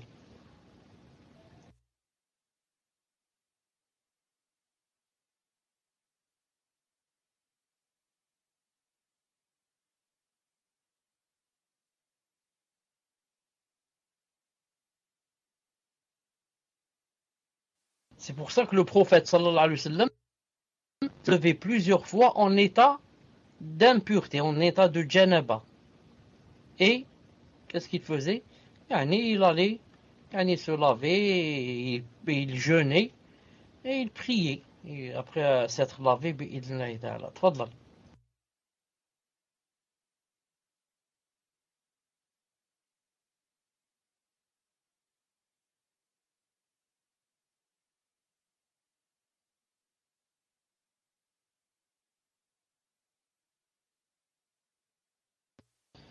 Là, vous perdez du temps. Il n'y a personne qui a pris le micro. Attention, on perd du temps.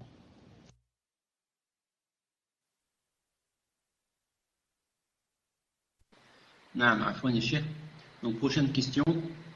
Question d'une sœur qui demande: je souffre d'hypoglycémie continuelle, et le fait de ne pas manger toute une journée risque de m'affaiblir. Qu'est-ce que je pourrais faire en ce qui concerne le jeûne de ce mois de Ramadan?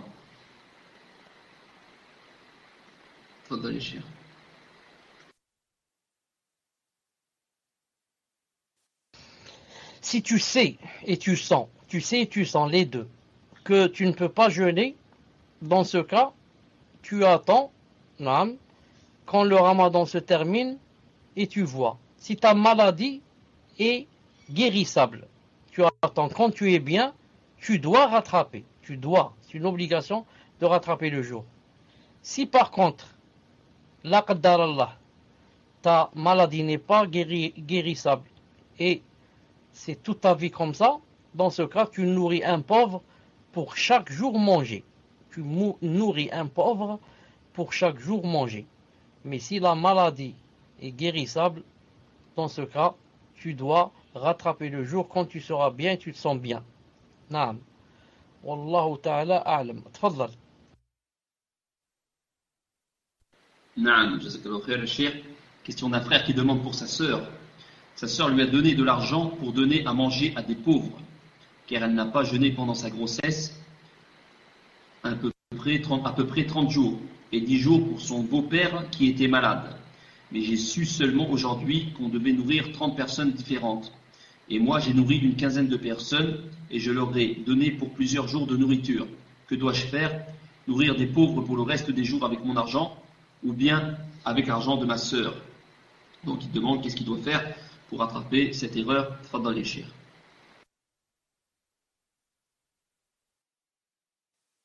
Je pense, Wallahu ta'ala alam, que puisque tu ne savais pas que c'était pas grave.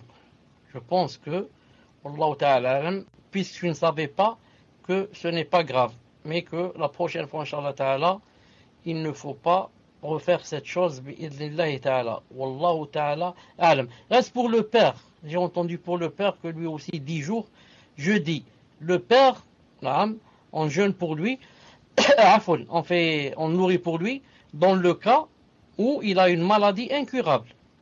Mais s'il sait qu'il était seulement malade pendant le ramadan et qu'après il va guérir, donc il attend qu'il guérisse pour rattraper bi'idnillahi ta'ala. Tfaddal.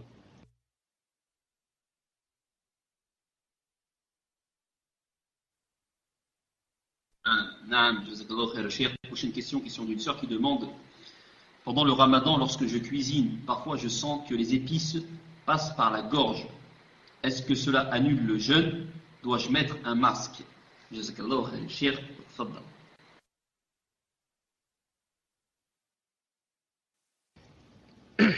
Non, on ne doit pas mettre de masque, et on peut cuisiner normalement à condition de ne pas faire exprès pour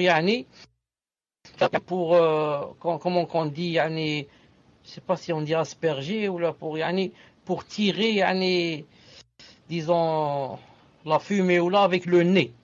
Non, on ne doit pas faire exprès comme ça pour tirer avec le nez pour faire rentrer cette chose, inspirer. Voilà, on ne doit pas inspirer comme ça. Exprès pour faire monter ça, exprès. Mais si ça rentre sans qu'on le veuille, il n'y a aucun savant qui a dit que quand on mange, quand on cuisine ou là, les épices, etc., ça fait annuler le jeûne. Par contre, il y a le problème pour certains, comme je l'ai dit la fois passée, avec l'encens. On m'a dit Cheikh Ibn al-Taymin, l'encens, il a dit celui-là, il annule. Et malgré cela, je dis, il y a d'autres savants qui ont dit que l'encens lui-même n'annulait pas. Mais je veux dire que il y a une divergence dans l'encens, mais il n'y a pas dans le manger, les épices, etc. Tfadlal.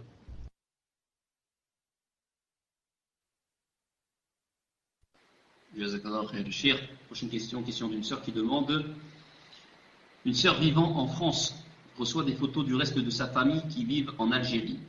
Ces photos sont prises lors des occasions telles que les mariages et lui sont envoyées via Skip. Par Skip, est-ce permis?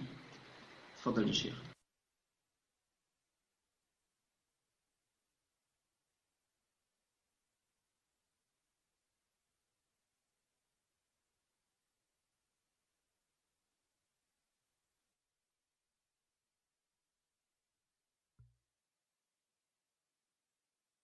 Oui, maintenant avec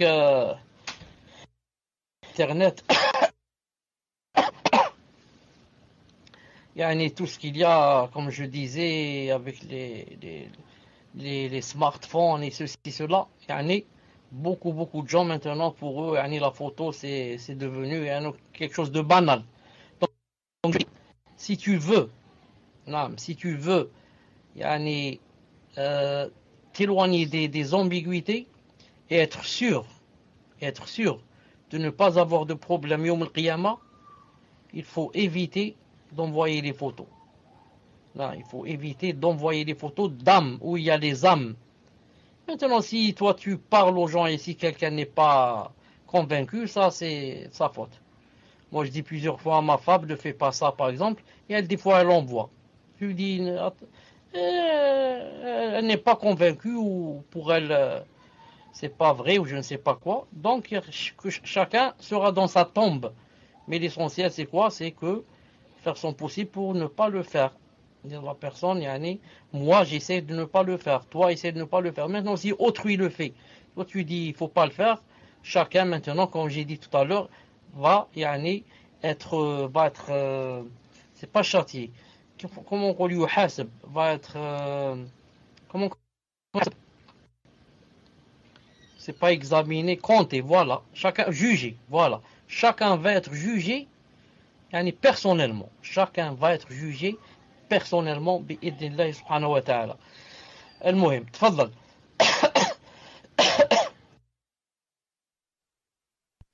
Naam, barakallahu fik ya cheikh. Prochaine question d'une sœur qui demande: j'aimerais savoir s'il y a une preuve qu'on peut faire la ruqya avec la sourate Yasin en particulier. Ma petite sœur est malade et ma famille me demande de lui lire la sourate Yasin et qu'à chaque fois que j'arrive au mot Mubin, je souffle sur elle. Donc est-ce que nous pouvons faire ruqya avec la sourate Yasin en particulier, et à chaque fois qu'elle arrive au mot Mubin, elle souffle sur elle? Tfaddal ya cheikh. Il n'y a rien dans la sunna authentique, ni dans le Coran, qu'il faut lire Yasin, ni encore quand on arrive au mot Mubin, le verset Mubin, le mot de cracher dessus. Non. Maintenant, si cette personne, quand on lui lit Yasin, elle sent de l'apaisement et elle se sent bien, etc., ma'alish, je lui lis Yasin en ce sens que elle trouve du repos à l'entendre, elle aime méditer cette sourate et l'entendre, etc. Non. Dire par là que il y a dans la sunna le fait de lire Yasin, il n'y a pas pour la ruqya. Et maintenant, si à chaque fois que j'arrive à tel mot, on dit on doit cracher devant, quand j'arrive à ce mot spécialement, je dois cracher, ça rentre dans la bid'a. Ça rentre dans la bid'a et je vais avoir les péchés. Là, pour avoir dit que on doit cracher ici, ou alors que ça contient du bien de cracher ici et comme ça. Non. Attention, il ne faut pas inventer des choses. Ça s'appelle faire de la bid'a. Bi'idhnillahi ta'ala. Tfaddal.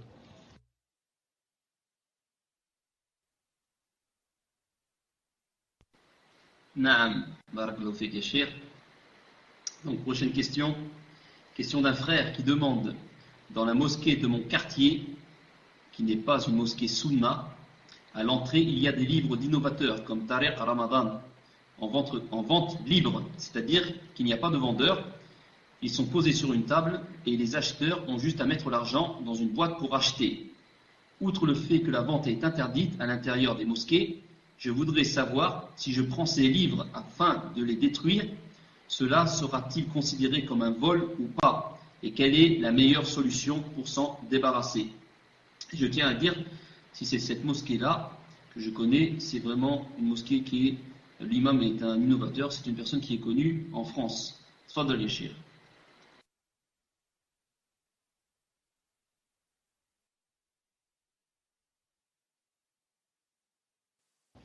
Est-ce qu'il a bien dit à l'intérieur de la mosquée? Il a dit on les vend à l'intérieur de la mosquée? Naam cheikh, c'est à l'intérieur de la mosquée, c'est au rez-de-chaussée où il y a la salle d'ablution. Il y a un petit bureau où il y a des livres qui sont posés sur une table et les gens se servent et ils mettent de l'argent dans une boîte. Et la salle de prière est au-dessus, au premier étage. Tfaddal ya cheikh.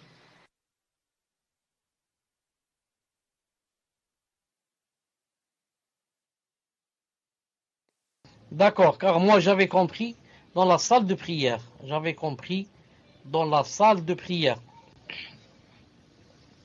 Comment s'appelle, rappelle-moi comment s'appelle la personne?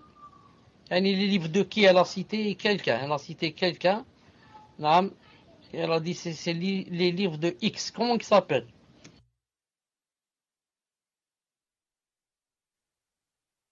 Tariq Ramadan, cheikh.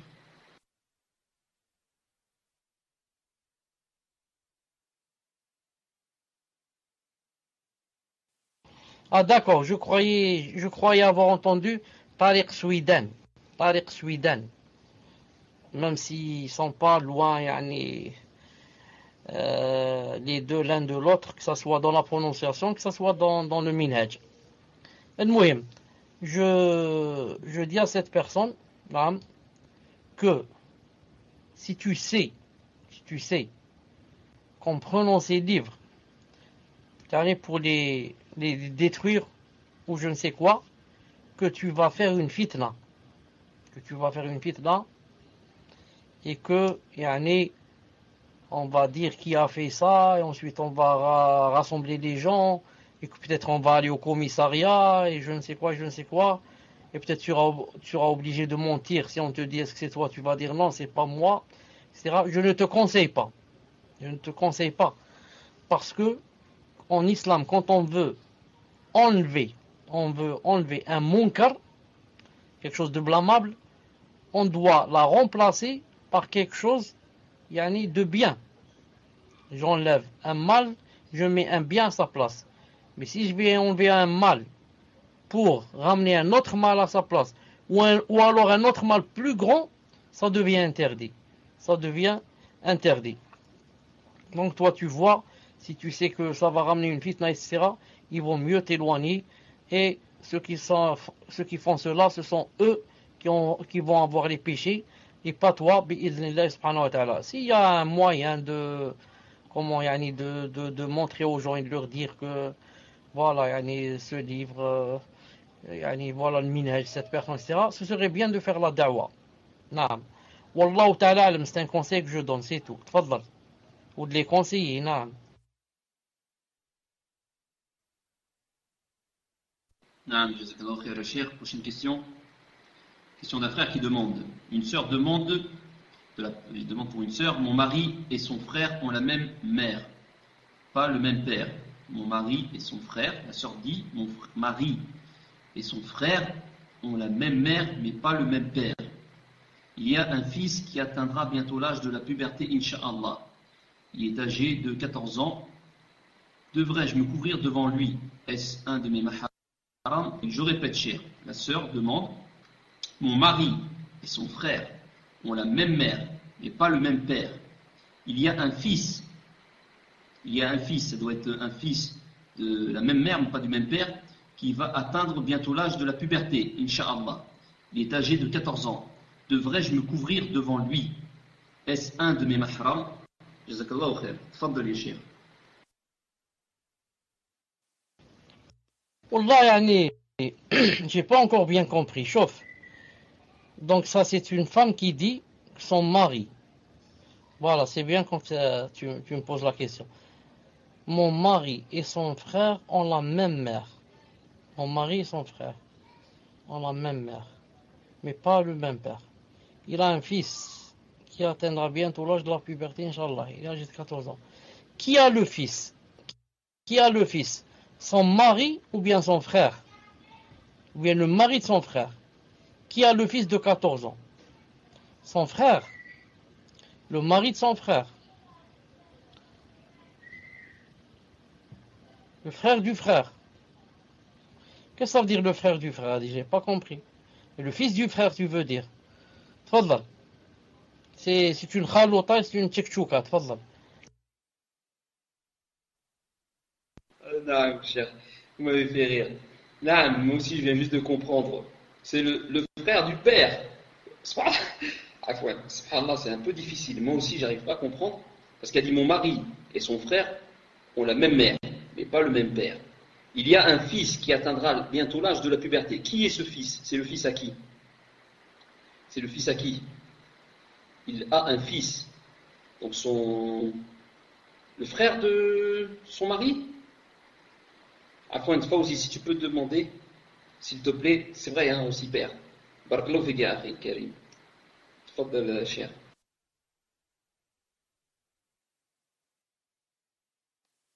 Comme j'ai dit, c'est une khalota, c'est une tchekchouka. Et moi maintenant, on m'a appelé à manger, donc ça me donne vraiment l'envie de manger. J'aime beaucoup la tchekchouka. Famt. Donc, attends on va voir qu'est-ce qu'elle va dire ici, pour que ça donne encore plus envie de manger. Famt. On va voir ce qu'elle va dire ici, bi'idhnillahi ta'ala. Donc j'attends la réponse.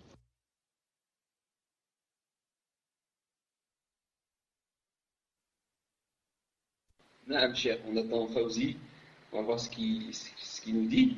Autrement, je vais vous poser une autre question pour le moment.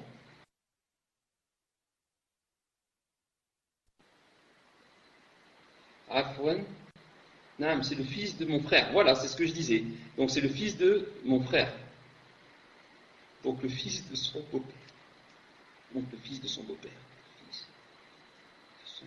Beau-frère, le fils de son beau-frère. Oui, à la sœur. D'accord. Donc, cher, c'est bon, je vais vous expliquer, Inch'Allah, vite fait.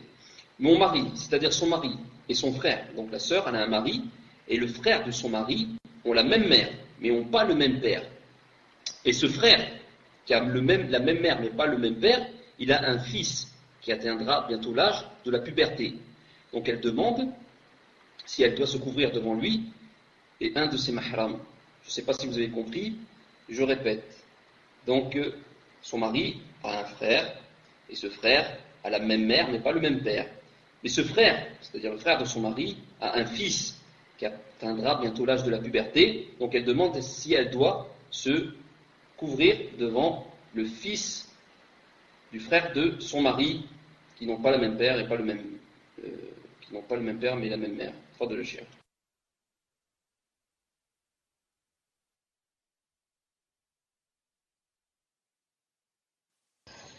En fait, ce qui a compliqué la question, c'est quoi?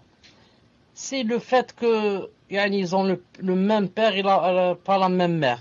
Moi, je dis, ça change quoi? Ça change quoi qu'ils aient le même père ou la même mère?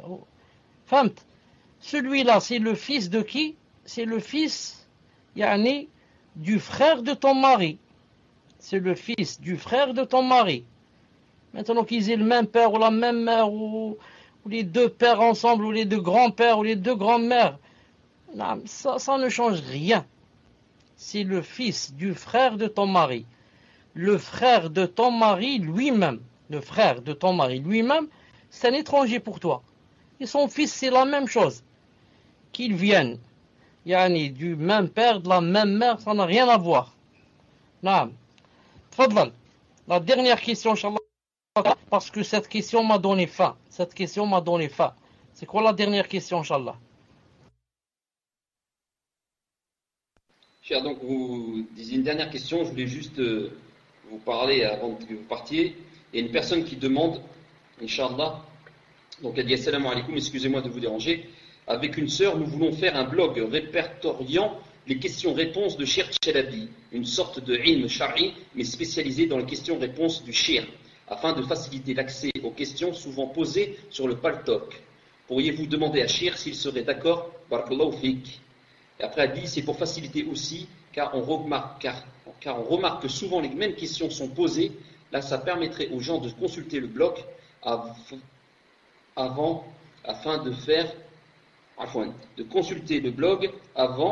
afin de voir s'ils ne trouvent pas la réponse, et aussi ça permettrait de classer les questions-réponses pour un accès rapide, donner le lien sur le paltok pour les questions souvent posées et vous faciliter un peu si vous pouviez lui expliquer cela. Donc cher, on vous demande qu'est-ce que vous en pensez et si vous donnez votre feu vert. Tfaddal les chers.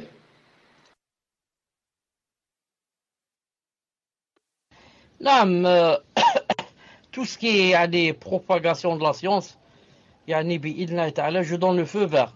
Tout ce qui est, toute personne qui veut par exemple peut prendre mes cours et les mettre dans des cassettes, les donner aux autres, tout ça, je donne le feu vert à condition que ça soit pas fait, pour de l'argent. Que ça soit pas fait pour de l'argent. Si c'est comme ça bénévolement, toute personne peut enregistrer mes cours et les mettre dans des cassettes et les donner aux gens. Je veux dire que pour les questions-réponses, c'est un peu délicat dans le sens où des fois je reviens sur une question. J'ai répondu aujourd'hui et la fois passée dans le prochain cours, je corrige. J'ai dit tel nom au lieu de tel nom, et quand j'ai dit telle chose, j'ai oublié telle chose, etc. Si la personne est sûre qu'elle peut grouper entre tous les cours de façon à ce que savoir à compléter ce que j'ai pas dit ici et à corriger ce que j'ai dit dans l'autre cassette, voilà, qu'elle le fasse. Bi'idhnillahi ta'ala. De toute façon, quand elle commence, elle envoie, Inch'Allah ta'ala, un modèle, pour que je puisse voir comment ça se passe, bi'idhnillahi ta'ala. Wallahu ta'ala alam, j'arrête, j'ai faim, سبحانك اللهم وبحمدك أشهد أن لا إله إلا أنت أستغفرك وأتوب إليك السلام عليكم ورحمة الله وبركاته